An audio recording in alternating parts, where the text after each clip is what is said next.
Alright guys, a quick one. Here, I'll detail how to fix Wi-Fi disable on Android.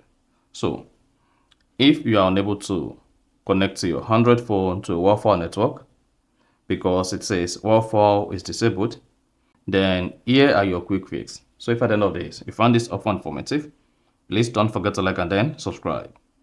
Now, to fix Wi-Fi disable on Android, the first you want to do is go to your Android phone settings. On the settings, click on Wi-Fi. So we want to go through connection and then select Wi-Fi. Once you see Wi-Fi here, first you want to turn off the Wi-Fi if this button is working. So just go ahead and toggle the button to turn off your Wi-Fi. That's the first approach you want to use to fix Wi-Fi disabled on your Android phone. However, if this button cannot be toggled on and toggle off, what you need to do here is click on the Wi-Fi itself, come again and see if you can toggle on and toggle off the Wi-Fi button. If you can toggle off and toggle on the Wi-Fi button, now come to current network. Where you see current network, click on the settings, Icon. Now you want to forget the network. So forgetting the network can easily fix your Wi-Fi is disabled.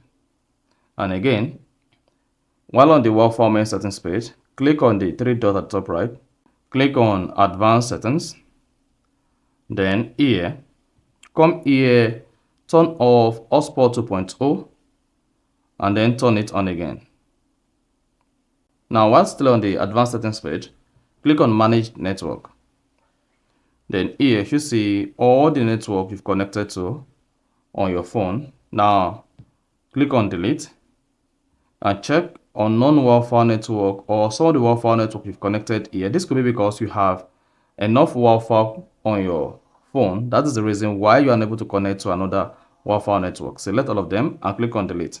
Mark you, once you delete all this Wi-Fi network, you'll not be able to connect to the Wi-Fi network automatically. So check the Wi-Fi network you don't want to connect to like this and click on delete. Then click on delete from the pop-up. And then you're good. Now the last thing you want to do when your Android phone say Wi-Fi is disabled is you want to restart your phone. To restart your Android phone, all you need to do is press the side button, then tap restart, and then tap restart again. Then once your Android phone restarted, then it should be able to fix your Wi-Fi not working or Wi-Fi is disabled on your Android phone. So that is basically how to fix Wi-Fi disabled on Android. So if you found this offer informative, please don't forget to like and then subscribe.